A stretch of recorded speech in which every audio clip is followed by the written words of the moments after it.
Hey everyone, welcome to The New Populist. I'm Dave Brown. If you are new to this channel, please like and subscribe. So Joe Biden announced that there is no federal solution for the pandemic. Now, when I heard him say this, I thought of three things. And the first being, it's Joe Biden. There was no teleprompter, there was no script. There is the distinct possibility that he had no clue what he was talking about. And after he says this, maybe he gets on Marine One just to have a aide walk over and say, Mr. President, what the hell were you talking about? Why did you say that?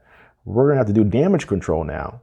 Now, assuming that's not the case, and assuming him saying this was part of the script that his handlers gave him, this is them basically admitting that this pandemic cannot be stopped by our federal government or really by anybody.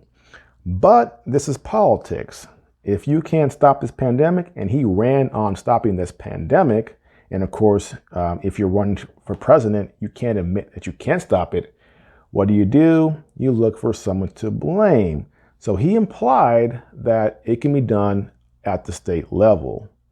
If the Democrat governors have certain protocols they're following, and Republican governors don't follow those protocols, there you go.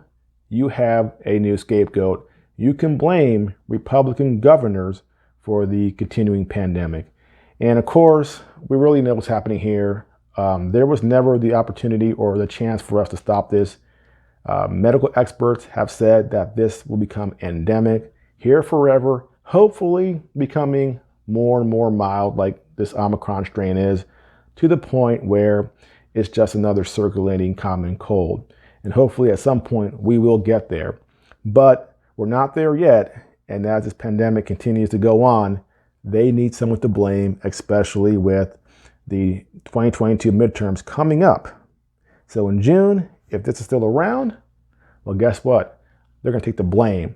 So they're getting ahead of it by blaming somebody else. And that will be in the next few weeks or month, whatever. That will be the Republican governors who don't have vaccine mandates, mask mandates, and other stuff like that. So this is a political strategic move to shift blame. But the third thing I think about, and this is the position of someone who is a conservative on the right, and that is the idea of what can government actually do? Now, we think with this $4 trillion budget that there's nothing that our federal government can accomplish. But that's not the case. There's a lot the federal government can do. We have been fighting a war on terrorism for 20 years. We've been fighting a war on drugs for 40 years. And now we're fighting this pandemic. What has the government ever actually defeated? Not a whole lot.